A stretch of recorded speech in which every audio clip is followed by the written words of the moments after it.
तेरी वाणी जीवन की रोटी, नैनों की ज्योति अंधेरा मिटाती।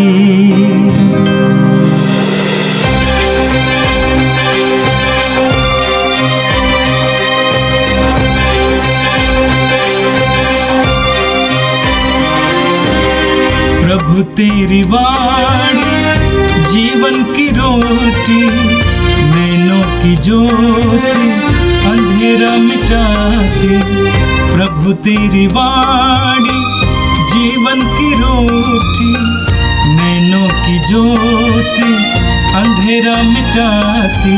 वाणी वाणी वाणी वाणी वाणी पवित्र है, शाश्वत है, जीवन का मन्ना है। 18 मार्च शुक्रवार। पहला पाठ उत्पत्ति ग्रंथ अध्याय 37, पद संख्याएं 3 से 4, 12 से 13 और 17 से 18 तक। देखो, वह स्वप्न दृष्टा आ रहा है, चलो हम उसे मार दें। इस्राएल अपने सब दूसरे पुत्रों से यूसुफ को अधिक प्यार करता था, क्योंकि वह उसके बुढ़ापे की संतान था। उसने यूसुफ के लिए एक सुंदर कुर्ता बनवाया था। उसके भाइयों ने देखा कि उनका पिता हमारे सब भाइयों से यूसुफ को अधिक प्यार करता था, इसलिए वे उनसे बैर करने लगे और उससे अच्छी तरह बातें भी नहीं करते थे। यूसुफ के भाई अपने पिता की भेड़ बकरियां चराने सीखेम गए थे। इस्राएल ने यूसुफ से कहा, तुम्हारे भाई सीखेम में भेड़ चरा रहे हैं, मैं तुमको उनके पास भेजना चाहता हूँ। यूसुफ अपने भाइयों की खोज में निकला और उसने उनको दोतान में पाया। उन्होंने उसे दूर से आते देखा था और उसके पहुंचने से पहले ही वे उसे मार डालने का षड्यंत्र रचने वाले थे। उन्होंने एक दूसरे से कहा, देखो, वह स्वप्न दृष्टा आ रहा है, चलो हम उसे मारकर किसी कुएं में फेंक दें।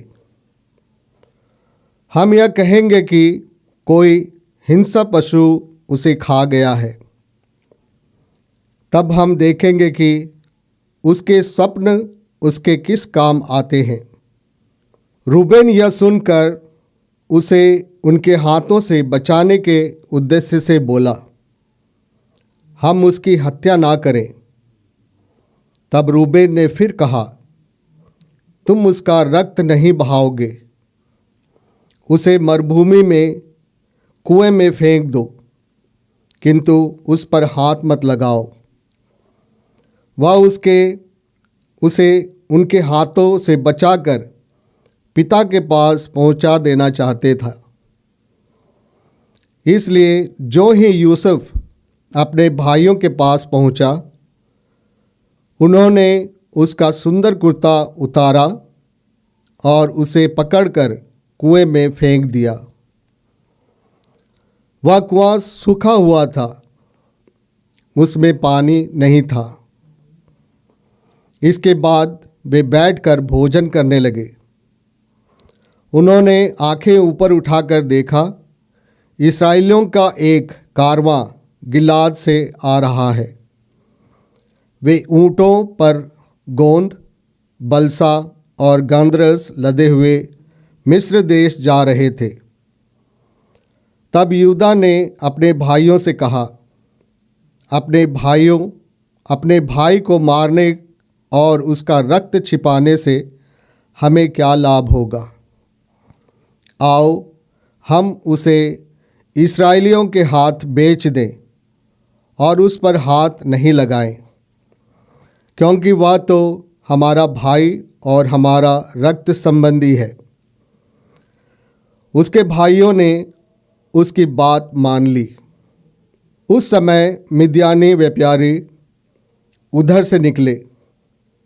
उन्होंने यूसुफ को कुएं में से निकाला और उसे चांदी के 20 सिक्कों में इस्राएलियों के हाथ बेच दिया और वे यूसुफ को मिस्र देश ले गए। यह प्रभु की वाणी है। संत मत्ती के अनुसार पवित्र सुसमाचार अध्याय 21 पद संख्या 33 से 43 और 45 और 46। यीशु ने महायाजकों और जनता के नेताओं से कहा, एक दूसरा दृष्टांत सुनो। किसी जमींदार ने दाख की भारी लगवाई, उसके चारों ओर घेरा बनवाया, उसमें रस का कुंड खुदवाया और पक्का मचान बनवाया। तब उसे आसामियों को पट्टे पर देकर वो परदेश चला गया। फसल का समय आने पर उसने आसामियों के पास अपने नौकरों को भेजा, जिससे वे फसल का हिस्सा वसूल करें। किंतु आसामियों ने उसके नौकरों को पकड़कर उनमें से किसी को मारा पीटा, किसी की हत्या कर दी और किसी को पत्थरों से मार डाला। इसके बाद उसने पहले से ही अधिक नौकरों को भेजा और आसामियों ने उनके साथ भी वैसा ही किया। अंत में उसने ये सोचकर अपने पुत्र को उनके पास भेज दिया कि वे मेरे पुत्र का आदर करेंगे। किंतु पुत्र को देखकर आसामियों ने एक दूसरे से कहा, यह तो उत्तराधिकारी है, चलो हम इसे मार डालेंगे और इसकी विरासत पर कब्जा कर ले। उन्होंने उसे पकड़ लिया और डाकवारी से बाहर निकालकर मार डाला। जब डाकवारी का स्वामी लौटेगा तो वह उन आसामियों का क्या करेगा? उन्होंने यीशु से कहा, वह उन दुष्टों का सर्वनाश करेगा और अपनी डाकवारी का पट्टा दूसरे आसामियों को देगा, जो समय पर फसल का हिस्सा देते रहेंगे। यीशु ने उनसे कहा, क्या तुम लोगों ने धर्म ग्रंथ में कभी ये नहीं पढ़ा? कारीगरों ने जिस पत्थर को बेकार समझकर निकाल दिया था, वही कोने का पत्थर बन गया है। ये प्रभु का कार्य है, ये हमारी दृष्टि में अपूर्व है। इसलिए मैं तुम लोगों से कहता हूँ, स्वर्ग का राज तुमसे ले लिया जाएगा और ऐसे राष्ट्र को दिया जाएगा जो इसका उचित फल उत्पन्न करेगा। महायाजक और फरीसी उनके दृष्टांत सुनकर समझ गए कि वह हमारे विषय में कह रहे हैं। वे उन्हें गिरफ्तार करने का उपाय ढूंढने लगे, किंतु वे जनता से डरते थे, क्योंकि वह यीशु को नबी मानती थी। यह प्रभु का दिव्य सुसमाचार है। क्रिस्त प्रभु की जय। भाई और बहनों, आज के प्रथम पाठ में हमने जोसेफ के बारे में सुना है और सुसमाचार में यीशु अपने बारे में दृष्टांत के रूप में लोगों को समझाने की कोशिश करते हैं। जोसेफ और यीशु में बहुत ज़बरदस्ती समानता है और उनके साथ जो कुछ हुआ उसमें बहुत समानता हम देखते हैं। जोसेफ याकूब का 12 बेटों में से याकूब के लिए सबसे प्रियतम था और रेचल का बेटा था। रेचल को याकूब बहुत प्यार करता था, परंतु वो पहले ही मर गई थी। याकूब के बेटों में से जोसेफ और बेंजामिन को याकूब बहुत प्यार करते थे। याकूब के बेटे भेड़ बकरियों को चराने के लिए शेकेम गए थे और याकूब ने अपने बेटे जोसेफ से कहा, तुम्हारा भाई लोग भेड़ बकरियां चराने के लिए शेकेम गए थे, तुम भी जाकर देख लो ये लोग क्या करते हैं। जोसेफ के लिए याकूब ने बहुत सुंदर कपड़ा बनवाया था, उसको पहनाकर ये बेटे को भेज दिया। जोसेफ के भाई उनसे घृणा करते थे, दुश्मनी करते थे, क्योंकि वो पिता का प्यारा बेटा था। उसके अलावा जोसेफ ऐसे ऐसे स्वप्न देखते हैं जिसमें भाई लोग उनकी पूजा करते हैं, सम्मान देते हैं, भाई लोग उनके अधीन हो जाते हैं, इत्यादि इत्यादि स्वप्न। जोसेफ जो स्वप्न देखते हैं अपने भाइयों से भी बताते थे कि मैंने ऐसे ऐसे स्वप्न देखा है। इसलिए उनके भाई लोग स्वप्न देखने वाले इस भाई से घृणा करते थे, दुश्मनी करते थे। इसके अलावा उनका पिता का प्रिय पुत्र होने के कारण उसको समाप्त कर देना वो लोग चाहते थे, मार डालना चाहते थे। और उनके अवसर मिल गया जब याकूब ने अपने बेटे जोसेफ को भाइयों के पास भेजा था। जोसेफ को आते देखते देखते भाई लोग कहते थे, स्वप्न देखने वाला आ रहा है, आज आखिरी दिन है। वो लोग उनको मार डालना चाहते थे, परंतु उनमें सबसे बड़ा भाई रूबन ने कहा, अरे बेटे को मत मारना। रूबन को शायद याद होगा कि आदम के बेटे एबेल को उनके भाई एबेल के भाई काइन ने मार डाला था और काइन का हाथ भाई के रक्त से रक्तांचित हो गया था। ईश्वर ने उससे कहा, तुम्हारा भाई कहाँ है? रूबन ने शायद यही सोचा है। सबसे बड़ा होने के कारण वो बेटे भाई को बचाना चाहता था, इसलिए उन लोगों ने तय किया उनको कुआं में डाल देंगे। और उस समय हम धर्मग्रंथ में पढ़ते हैं कि इस्माइली लोग जो बिजनेस करते हैं, धंधा करने वाले, उनका बड़ा कारवान आ रहा था। उसको देखकर वो बड़े बड़े ऊँटों के ऊपर सामान लेकर लाद कर एक देश से दूसरा देश दे देने वाला था। एक व्यवसायी है, उनको उनके आते देखकर जोसेफ के भाइयों ने निर्णय किया, भाई हम लोग इसको बेच देंगे। और वे 20 सिक्के के लिए उसको बेच दिया। यहूदी संप्रदाय के अनुसार किसी को बलि चढ़ाना चाहता है तो मंदिर में लेकर उसको 30 सिक्का मंदिर में अर्पित करना और बलि देने वाले व्यक्ति को वो लोग मुक्त कर सकते हैं। गैर यहूदी इंसान का बलिदान करते थे। यहूदियों में भी ये इसका असर लगा था, इसलिए किसी व्यक्ति को बलिदान के रूप में चढ़ाने के लिए वो बलिदान नहीं चढ़ाते थे, परंतु व्यक्ति के को मोल लेते थे, उसको पैसा मंदिर में चढ़ाते थे। जोसेफ को 20 सिक्का दिया गया। यीशु के साथ 30 सिक्के में भी यीशु भी बेचे गए थे। जोसेफ एक गुलाम बनकर मिस्र गए थे और शायद आप उनका भाई सोचे कि गुलामी में ही वो जीवन भी समाप्त कर देगा, परंतु ईश्वर जोसेफ के साथ था। जैसे हम धर्मग्रंथ में पढ़ते हैं कि जोसेफ के साथ ईश्वर था। यद्यपि गुलामी के रूप में गया था, परंतु ईश्वर ने उनको पहुंचाया पोतीफर के घर में, उधर नौकरी में उसको लगा दिया। पर भी ये भी उनके लिए अच्छा नहीं लगा। आखिरी में उनको जेल जाना पड़ना पड़ी। जेल में भी ईश्वर उनके साथ था, क्योंकि ईश्वर की अनंत योजना था जोसेफ के लिए और सारे याकूब की संतान के लिए, सारे इस्राएली लोगों के लिए। उसमें एक महत्तर भूमिका जोसेफ का था। ये लोग मिस्र देश में गए थे और जोसेफ मिस्र देश में गुलाम बनकर गए थे, परंतु ईश्वर की योजना के अनुसार जोसेफ वहाँ के प्राइम मिनिस्टर बन गए थे। जोसेफ को ईश्वर ने वरदान दिया था स्वप्न का परिभाषा, उसका व्याख्यान देना।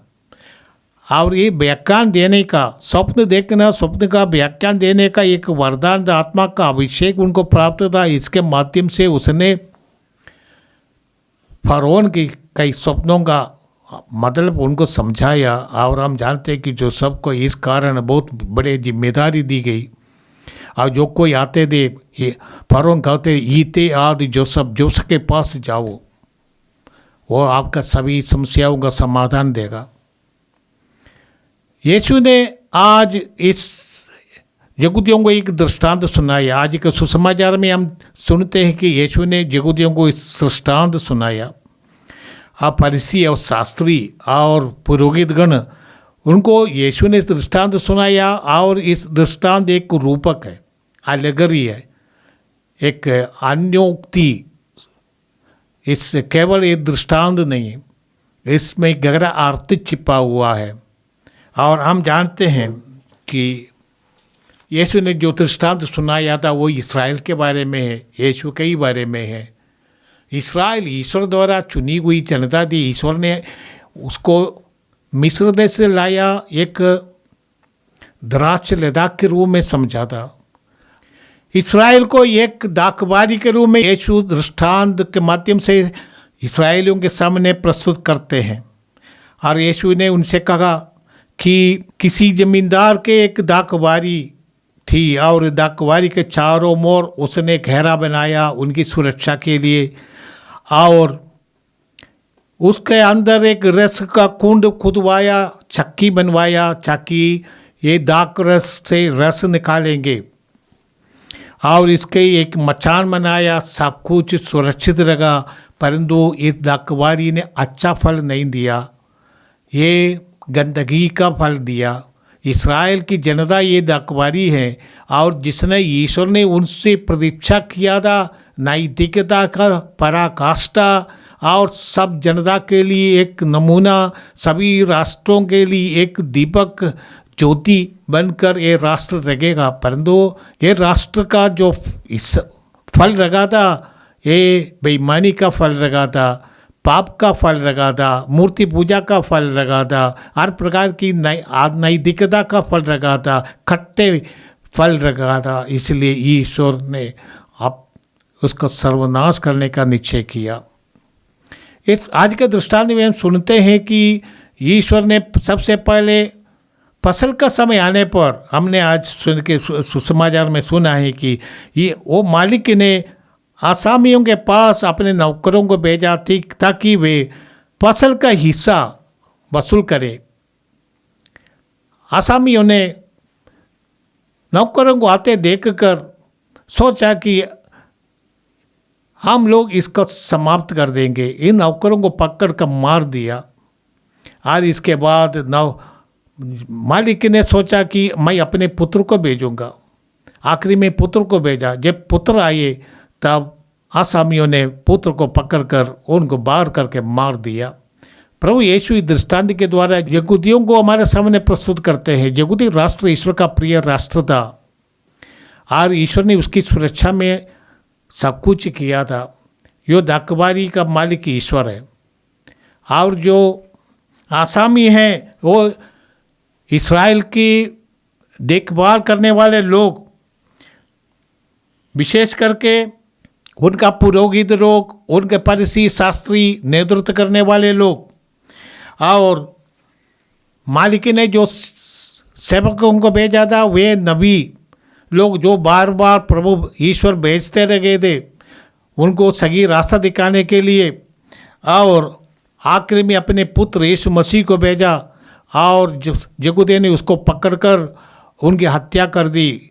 और हम जानते हैं कि ये दृष्टांत उन लोगों ने पूरा समझ लिया। प्रभु ने भी उसको समझाने की कोशिश किया। प्रभु ने स्त्रोत्र 118 पद संख्या 22 को उत्कृत करते हुए ये कहते हैं, कारीगरों ने जिस पत्र को बेकार समझकर निकाल दिया था वही कोने का पत्र बन गया है। ये प्रभु का कार्य है, ये हमारी दृष्टि में अपूर्व है। स्त्रोत्रकार जो पत्र के बारे में कहा है, पेतरुस इसको यहूदियों के सभागृह के सामने प्रस्तुत करते हैं। हम पढ़ते हैं कि प्रेरितों का कार्यकलाप अध्याय 11 पद संख्या, हम पढ़ते हैं प्रेरितों का कार्यकलाप अध्याय 4 पद संख्या 11 में, और पेतरुस का पहला पत्र अध्याय 2 पद संख्या 4 में पेतरुस कहते हैं इस पत्र के बारे में, यीशु है वो पत्र जिन्हें यहूदियों ने बेकार समझकर रोमियों के हाथ सौंप दिया, परंतु वही पत्र सभी राष्ट्रों को एक बनाने का कोने का पत्र बन गया। यीशु वो पत्र सब जनता को एकत्र करता है, जोड़ देता है, सभी राष्ट्रों को, न केवल यहूदियों को। बगान का मालिक ने और आसामियों को ढूंढकर अपने बगान उनको सौंप दिया। वो दूसरे आसामी है, तो जेंटाइल्स गैर यहूदी राष्ट्रों के लोग उन सबों को इस बगान का उत्तराधिकारी ईश्वर ने बनाया। सभी राष्ट्रों को इस बगान का उत्तराधिकारी बनाकर वो भी यीशु के माध्यम से, यीशु सभी लोगों को एकत्र करने वाला व्यक्ति है। यीशु में ना तो यहूदी है, ना यूनानी, ना स्त्री या पुरुष, सब बराबर का है। ईश्वर का राज यही है। मत्ती भी आज के इस दृष्टांत में ईश्वर का राज्य का प्रयोग करते हैं। नहीं तो मत्ती बोलते हैं स्वर्ग का राज्य, परंतु आज वो कहता है ईश्वर का राज। ईश्वर का राज प्रभु यीशु द्वारा प्रदत्त ईश्वर के सुसमाचार का ये राज्य है। इसमें सब लोग एकत्र किए जाते हैं, पूर्व से, पश्चिम से, उत्तर से, दक्षिण से। प्रभु यीशु ने कहा लोग आएंगे और ईश्वर के राज्य के सहभागी बनेंगे। आइए हम प्रार्थना करें। ये प्रेमी पिता, हम तुझे धन्यवाद देते हैं। हमारी जिम्मेदारी है कि हम इस संसार में यीशु के सुसमाचार की ज्योति को जलाए रखें। ये हमें जिम्मेदारी के रूप में दिया है, इसलिए जितना हमें ज़रूरत है उस सब कृपाएं हमें प्राप्त है। प्रभु यीशु ने कहा तुम पृथ्वी का नमक हो और संसार की ज्योति हो। पहाड़ पर बसा हुआ नगर नहीं छिप सकता। ये प्रभु तूने हमें जिम्मेदारी दी है, हम इस जिम्मेदारी को निभाई। यहूदियों को जैसा हम अपने इस जिम्मेदारी को खो न दे। हम अपने इस जिम्मेदारी को हमारे समाज में, हमारे परिवार में पूरा करें। ये प्रभु हम प्रार्थना करते हैं। आधुनिक युग में यीशु के सुसमाचार की घोषणा करने की जिम्मेदारी हमारी है। अच्छा फल उत्पन्न करना, ये पवित्र जीवन बिताकर, सुसमाचार का जीवन बिताकर अच्छा फल उत्पन्न करना। प्रभु यीशु ने कहा अच्छे पेड़ से ही अच्छे फल निकलता है, खराब पेड़ से खराब फल मिलेगा। इसलिए प्रभु संसार में तेरे सुसमाचार से ओतप्रोत होकर अच्छे फल उत्पन्न करने में हम सक्षम बने। प्रभु तू ही हमारा मालिक है, तू सब कुछ बदल सकता है। इसलिए हम निवेदन करते हैं सुसमाचार की शक्ति हमारे जीवन में प्रकट हो जाए और हम अच्छे फल उत्पन्न करने वाले दाखलता बन जाए। ये प्रार्थना करते हैं हमारे प्रभु क्रिस्त के द्वारा, आमीन। प्रभु तेरी वाणी जीवन की रोटी, नैनों की ज्योति अंधेरा मिटाती। वाणी वाणी वाणी वाणी